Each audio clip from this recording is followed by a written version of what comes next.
Les voy a hablar acerca de un informe de un caso clínico acerca de un tumor testicular con metástasis cerebrales. Hay que recordar que el cáncer testicular es la neoplasia maligna más frecuente en hombres comprendidos entre los 35 y 15 años de edad, con una relación de 3:1. Además, representa aproximadamente el 1% de los tumores malignos en el género masculino, con riesgo general de padecerlo del 0,2%.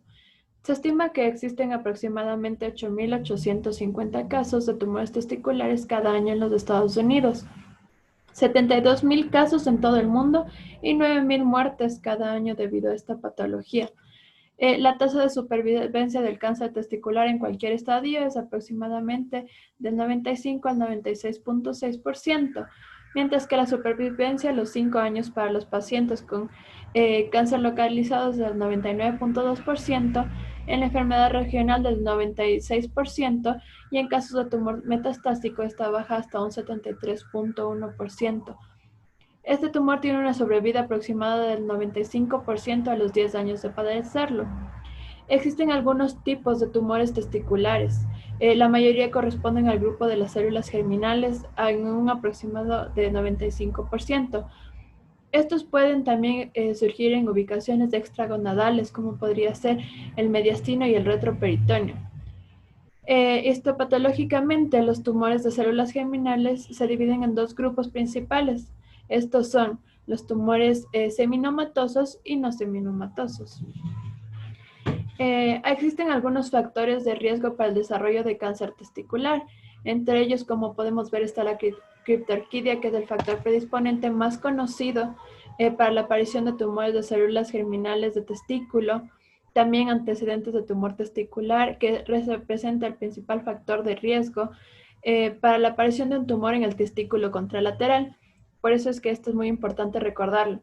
Además, la exposición prenatal a niveles altos de estradiol, disgenesia gonadal, la exposición a carcinógenos químicos, la orquitis y además el trauma, como un factor de riesgo bastante frecuente y que no es difícil encontrar, sobre todo en hombres de estas edades. Además, existen otros factores de riesgos, como podemos ver en la imagen, la hernia inguinal, la atrofia testicular y el carcinoma in situ. Este tumor es menos frecuente en los pacientes afroamericanos. Se ve una relación de aproximadamente 1:4 con relación a los pacientes de este estudio de las personas blancas. El riesgo para el cáncer testicular se incrementa en aproximadamente 8 a 10 veces cuando el hermano de una persona con cáncer testicular presenta también una neoplasia de este mismo tipo. Y además el riesgo aumenta de 4 a 6 veces en la relación de un hijo con un padre con esta patología. Se estima que el tiempo promedio para realizar un adecuado diagnóstico se retrasa cerca de 5 meses a partir de los primeros síntomas, que ya vamos a ver cuáles son. Y esto es porque primero los pacientes suelen creer que no es un crecimiento importante, que como no existe dolor, no es alguna patología que pueda perjudicar a largo plazo su vida. Y sobre todo al retraso del paciente en busca de una consulta médica o generalmente por miedo a realizar una consulta con un especialista. La manifestación clínica más frecuente de estas neoplasias es un nódulo, una masa o un aumento del volumen que casi siempre es indoloro. En un aproximado del 55% de los pacientes, esta neoplasia es indolora. Cuando esta neoplasia se vuelve dolorosa, es porque esta ya se ha complicado, porque puede ser que ya encontremos necrosis a nivel testicular, lo que obviamente dará un peor pronóstico. Generalmente este crecimiento del testículo puede ser percibido por el mismo paciente o por su pareja sexual. Otras manifestaciones que pueden existir y dependiendo de si hay metástasis y de su lugar de metástasis, pueden ser dolor lumbar, dolores óseos, disnea, tos, hemoptisis, anorexia, emesis, dolores óseos y edema de miembros inferiores, y esto se debe a una oclusión de la vena cava inferior, y además podemos encontrar finalmente cefalea en muchos de estos pacientes. Bueno, debemos realizar un buen diagnóstico dentro del examen físico. Se debe realizar una palpación tanto abdominal como testicular y también supraclavicular en busca de masas o adenopatías diferentes a la que encontramos en el testículo. Además, debemos recordar que toda masa que encontremos a nivel testicular debe considerarse como una neoplasia hasta descartar lo contrario. Y esto es ya que el tumor testicular es una emergencia que debe ser tratada de forma rápida y no podemos dejar su diagnóstico para después ni confundirlo con otros diagnósticos. El diagnóstico definitivo del cáncer testicular se basa en un resultado histopatológico del testículo. Existe un aumento también de niveles de marcadores tumorales séricos, de los que ya vamos a hablar en un momento, en aproximadamente el 8% de los pacientes con tumores seminomatosos y el 60% de los pacientes con cáncer no seminomatoso. Los marcadores que vamos a usar para su diagnóstico vamos a ser el nivel de gonadotropina coriónica beta o la beta-HCG, que generalmente se puede elevar en cualquiera de estos tipos de tumores, tanto seminomatosos como no seminomatosos. El segundo marcador que vamos a usar son los niveles de alfa-fetoproteína, que solo aumentan en los tumores no seminomatosos. Esto es importante recordar cuando encontramos pacientes con niveles normales de este marcador. Y el tercero es la LDH o la lactato deshidrogenasa, que también se eleva en algunos pacientes con tumores testiculares y no se encuentra en todos los pacientes. Además, es importante, una vez que hemos sentido esta masa palpable a nivel del testículo, realizar algunas pruebas de imagen. Algunas que nos pueden ayudar son la ecografía escrotal, que se podría considerar más bien una extensión del examen físico y ayuda a reafirmar la presencia de una masa testicular y no que estamos confundiéndolo con otra, y a diferenciar otras masas que no serían realmente testiculares, sino más bien extratesticulares. La radiografía de tórax puede ser útil para descartar algunas neoplasias nuevas o metástasis. La tomografía computarizada es útil, al igual que la resonancia magnética. Eh, tomografía por emisión de positrones. Siempre es importante recordar el riesgo-beneficio de cada una, el costo de cada una y cuál va a ser más útil en cualquiera de nuestros pacientes según los hallazgos que vayamos encontrando. Dentro del tratamiento ante una masa testicular que es altamente sospechosa de un tumor, mediante estudios de imagen se recomienda realizar una arqueectomía radical inguinal. Es importante recordar esto. Y posteriormente, de acuerdo a los resultados de esta histopatología, podría el paciente continuar con una vigilancia activa, además de una radioterapia, quimioterapia, principalmente con una previa evaluación para la conservación de los espermatozoides. Recordando que son pacientes jóvenes, la mayoría de los pacientes en los que vamos a encontrar esta patología y que probablemente quieran tener hijos posteriormente. Entonces, una vez dada esta introducción, vamos a empezar con la presentación del caso clínico. En nuestro caso reporta a un paciente de 34 años de edad sin antecedentes patológicos personales de importancia, quien debido a un aumento tanto del tamaño y de la consistencia de sus testículos derecho de un mes de evolución aproximadamente, acudió al servicio de urgencias del hospital.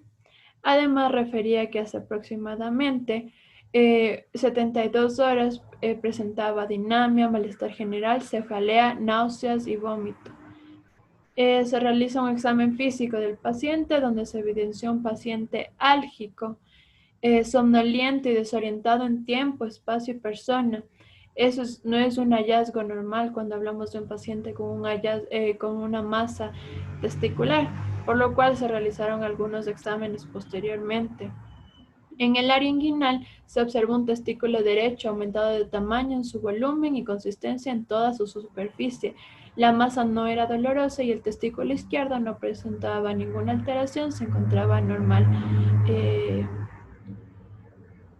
Bueno, se realizó una ecografía testicular, que es la que podemos ver en la parte inferior de la diapositiva, que reportó un testículo derecho heterogéneo, incrementado de tamaño, con presencia de múltiples lesiones nodulares, con una imagen nodular hipoecogénica y vascularizada, bien definida en su interior con una dimensión de aproximadamente 5.6 centímetros por 4.8 centímetros por 3.7 y un volumen total de 54 centímetros, 5.4 centímetros cúbicos. Otros hallazgos que encontramos en este examen es un epidídimo normal, un testículo y epidídimo izquierdo totalmente normal. También se realizaron otros exámenes por la forma en la que se presentaba el paciente, que tenía astenia, dinamia y otras cosas no comunes cuando tenemos un paciente con una masa tumoral testicular, por lo que se realizó una tomografía simple de cráneo en donde reportó 4 lesiones de tipo ocupativas, de tipo del espacio, hemisféricas derechas y además 2 masas más izquierdas.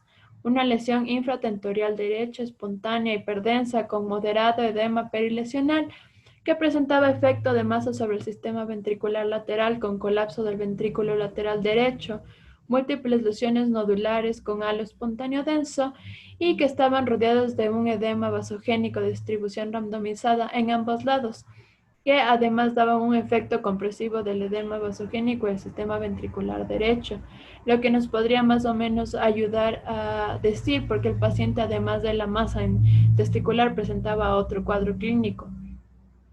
Esto se complementó con una tomografía simple de tórax con estructuras en donde se encontraron estructuras imagenológicas normales sin impresión de lesiones metastásicas. Bueno, por ese lado nos podríamos quedar tranquilos, pero la tomografía simple de cráneo con múltiples hallazgos como puede ser la que estamos viendo al final de la diapositiva, nos hace pensar en qué tratamiento deberemos darle realmente a este paciente y qué tan avanzado se encuentra su estadiaje. Bueno, además se realizaron exámenes de biometría hemática, la química sanguínea y los marcadores tumorales que se deben realizar en todos los pacientes con este hallazgo. Y bueno, en este paciente los hallazgos estuvieron dentro de parámetros normales. A la derecha pueden encontrar un cuadrito en donde les explica más o menos cuándo se encuentran cada una de estos marcadores tumorales. La alfa-fetoproteína solo se eleva en un tumor no seminomatoso, como ya hablamos antes. Una concentración de menos 10 nanogramos sobre mililitro, podríamos decir que es normal. En segundo lugar, una beta-HCG, que se suele elevar en los dos tipos de cáncer testicular y su concentración va normalmente desde 0.02 a 0.8. Y finalmente la lactato deshidrogenasa o LDH, que más bien tiene una importancia para decir cuál es el pronóstico del paciente y refleja cuál es su carga tumoral. La tasa de crecimiento y la proliferación celular, sus valores normales van entre 105 a 333. Bueno, posterior al análisis y el estudio completo del paciente, llegamos a la conclusión que se debería haber realizado una orquiectomía radical, que es la que se realizó en este paciente. Orquiectomía radical derecha, que es en donde se encontraba el tumor, si lo recordamos. Esta se realizó de forma urgente después de tener los resultados de laboratorio, los resultados histopatológicos, y la orquiectomía se realizó sin ninguna complicación. Dentro de los hallazgos quirúrgicos se reportó un testículo derecho incrementado de tamaño y consistencia, con múltiples vasos de neoformación en toda su extensión. El testículo estaba indurado con una masa de aproximadamente 6 centímetros, como es la que podemos ver en la imagen, que se encuentra un testículo bastante grande. Tras su recuperación postquirúrgica, el paciente recibió además 2 ciclos de radioterapia. Esto se realizó en base a evidencia que se ha encontrado, que vamos a explicarla después.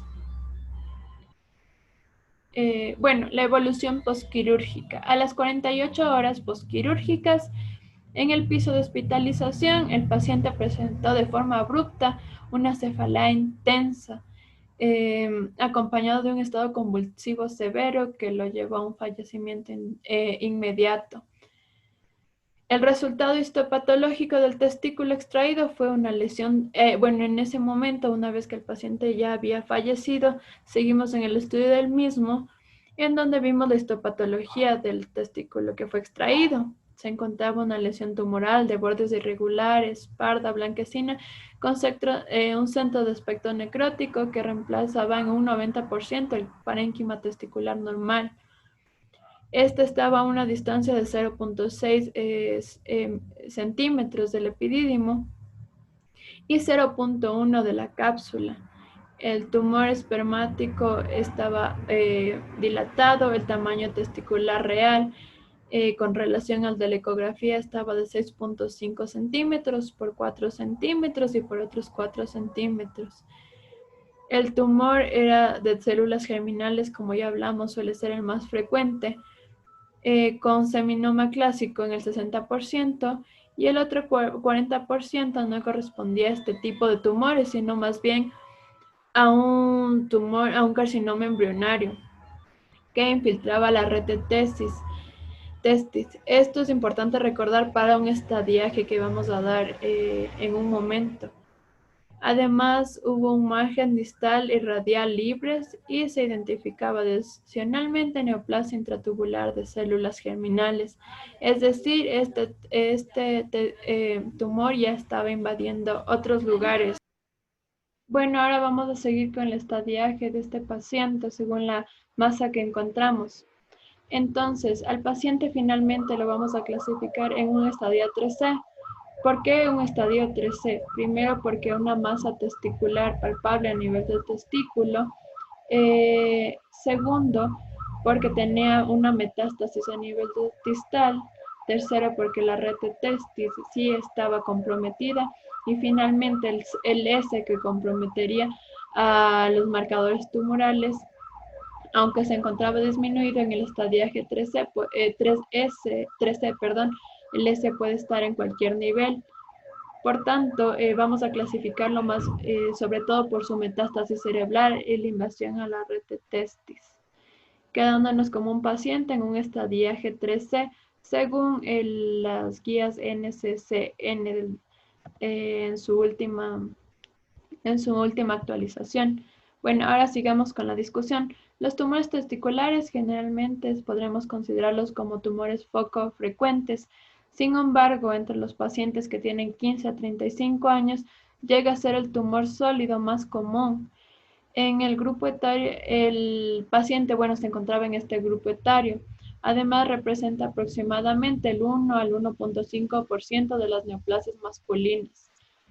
Las metástasis cerebrales de origen urológico son infrecuentes, como sucedió en el paciente del presente caso, que se pudo ver metástasis a nivel cerebral y por tanto esta fue la razón por la que se estudió, porque no es un hallazgo común y sobre todo en un paciente joven. El tumor primario que causa más frecuentemente metástasis cerebrales es el cáncer de pulmón, el CA de pulmón, en una prevalencia de aproximadamente 39 al 56%. Luego el tumor de mama en un 13 al 19% y finalmente el melanoma en un 6 al 11%. Los tumores de células de Sertoli son tumores raros de origen no germinativo y representan menos del 1% de los cánceres testiculares, que fue un tipo de tumor que encontramos en este paciente. Se estima que el cáncer testicular, la incidencia de metástasis cerebrales desde el 1 al 2% en todos los tumores de células germinales, mientras que en los estadios avanzados de estos tumores la incidencia se eleva alrededor del 10 al 15%. Es muy importante establecer un diagnóstico oportuno del tumor testicular porque esto favorece el resultado del tratamiento definitivo, mejora la sobrevida y determina un mejor pronóstico a largo plazo. Sin embargo, entre el 5 al 20% se presentan síntomas relacionados con enfermedades metastásicas al momento del diagnóstico, principalmente porque, como dijimos, este diagnóstico suele estar retrasado en 5 meses de muchos pacientes, pero en muchos otros pacientes es más tiempo, como ya sucedió en nuestro paciente, en donde ya existe una clínica de afectación a nivel del sistema nervioso central, lo que condujo a buscar ayuda médica. Según la literatura, en el 51% de los tumores testiculares se presenta elevación de los marcadores tumorales. La alfa-fetoproteína aumenta en el 50-70% de los pacientes, como hablamos, de pacientes con tumores no seminomatosos, la beta-HCG en el 40-60% de los mismos, y cerca del 90% de los tumores no seminomatosos presentan una elevación de uno o ambos marcadores. Bueno, en nuestro caso todos los marcadores tumorales se encontraban dentro de parámetros normales. En el estudio de ADRA se describe la presentación clínica en estadios, siendo el estadio 1 confinado al testículo, el estadio 2 con metástasis retroperitoneales y el estadio 3 afectando a otros órganos. Nuevamente podemos decir que nuestro paciente se encontraba en un estadio 3. Dependiendo en qué estadio se encuentra la metástasis, las terapéuticas van a ser diferentes, la forma de tratar al paciente y sus pronósticos a largo plazo también van a variar. El caso presentado, la sintomatología con la que el paciente debutó, fue cefalea intensa de varios días de evolución, siendo este el motivo de la consulta, y tras el examen físico se demostró una masa testicular. Tras su ingreso, el examen físico demostró, la masa testicular, y se evidenció además un deterioro neurológico importante. Por tanto, el paciente se mantiene en un estadio 3. Ahora les vamos a presentar algunas guías. La guía de la Asociación Europea de Urología recomienda la realización de estudios de imagen mediante tomografía contrastada, no para todos los pacientes, sino más bien para descartar metástasis cerebrales en pacientes con extensión pulmonar, con una beta-HCG mayor a 5.000 unidades internacionales por litro, o cuando existe una clínica presente, como el paciente de nuestra mención.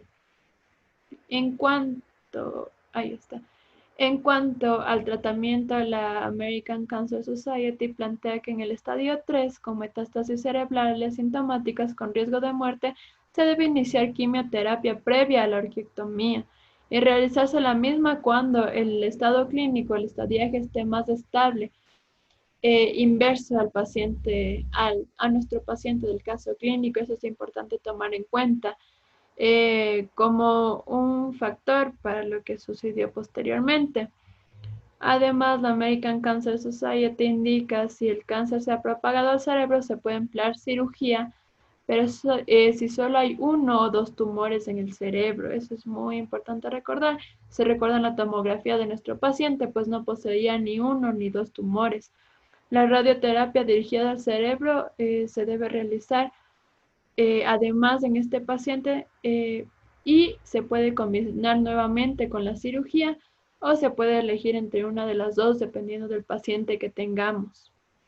Si los tumores en el cerebro no están sangrando o causando síntomas, se podría comenzar por una quimioterapia en primera instancia. La literatura manifiesta en estos casos de sintomatología clínica como cefalea intensa, vómitos severos, hemiparesia, alteraciones cognitivas, ataxia, alucinaciones, convulsiones, que se encuentran hasta el 20% de los casos, y demás los síntomas neurológicos provocados por lesiones, principalmente con lesiones ocupativas del espacio. La clínica, va a variar en realidad dependiendo en dónde se encuentran las neoplasias, el tamaño de las mismas, en qué parte estén y qué tan grandes sean. En el caso presentado, cuyo resultado histopatológico es un carcinoma mixto, podemos recordar un 60% del no seminomatoso y el 40% del que ya dijimos que no corresponde a ninguna de nuestras tumoraciones principales o más frecuentes. Las opciones terapéuticas siguen los lineamientos de las guías internacionales. Sin embargo, la presentación inusual de síntomas neurológicos asociados a metástasis cerebrales múltiples conlleva una rápida y agresiva sesión terapéutica, Lamentablemente, a pesar de esto, de nuestros manejos, el paciente termina falleciendo. Bueno, como les dije, nuestras opciones terapéuticas siguieron los lineamientos de algunas guías, que son las que podemos ver ahora en pantalla. Y si las revisan, pueden ver eh, que en realidad los pasos que se deben seguir son similares a los que se encuentran en esta guía, pero cuando tenemos un paciente con tal evolución en un estadio 3C, su evolución no muchas veces va a ser la que nosotros esperamos o la mejor. Por tanto, de conclusiones, las metástasis cerebrales de tumores seminomatosos son infrecuentes. Se pueden manifestar con síntomas neurológicos diversos cuyo cuadro clínico inicial puede crear confusión y además nos retarda el diagnóstico y el tratamiento oportuno. Por tanto, una vez más decimos que toda masa testicular que encontremos, sobre todo si es indolora, debemos decir que es un cáncer testicular hasta que se descarte lo contrario. A pesar de que las tasas de curación en cáncer de testículos son satisfactorias, mucho depende de los factores que han contribuido a esta curación, como una estadificación adecuada. Bueno, esto podemos decir que es algo común de todas las patologías. Además, que se dé un tratamiento temprano basado en cirugía y combinación de agentes quimioterapéuticos con o sin radioterapia, como dijimos, va a depender de si en el momento del ingreso el paciente está sangrando o no. El tratamiento, bueno, temprano, la estirpe del tumor, además un estricto seguimiento y terapias de salvamento. El oportuno manejo integral de los tumores testiculares conlleva a mejorar las tasas de mortalidad de los pacientes. Además, las acciones se deben llevar a cabo por un equipo médico de diversas especialidades. Nuevamente, no vamos a usar solo a los urólogos, sino vamos a tener que interconsultar a los servicios dependiendo en qué partes estén afectadas, en dónde estén las metástasis y qué tan avanzado está el tumor. Y siempre considerar el tratamiento de estos pacientes como un caso prioritario y de emergencia. Nuevamente, cuando llega un paciente con una masa indolora, sobre todo de larga evolución en el testículo, es importante explicarle la gravedad en la que él se encuentra, que se necesita realizar exámenes de imagen y laboratorio en ese momento y que probablemente sea necesario un manejo quirúrgico en ese mismo momento para realizarle una arqueectomía radical. Una vez que se ha realizado una arqueectomía radical, posteriormente se puede referir también al paciente a consultas con psicología, porque muchos pacientes de estos se verán afectados y se pueden hacer algunas opciones eh, eh, para reemplazar el testículo que se ha perdido en la cirugía. Pero una vez, lo más importante es salvarle al paciente, mejorar su pronóstico, darle un tratamiento rápido y adecuado. Bueno, estas son las referencias, los días en los que nos basamos, los estudios, y eso es todo. Muchas gracias.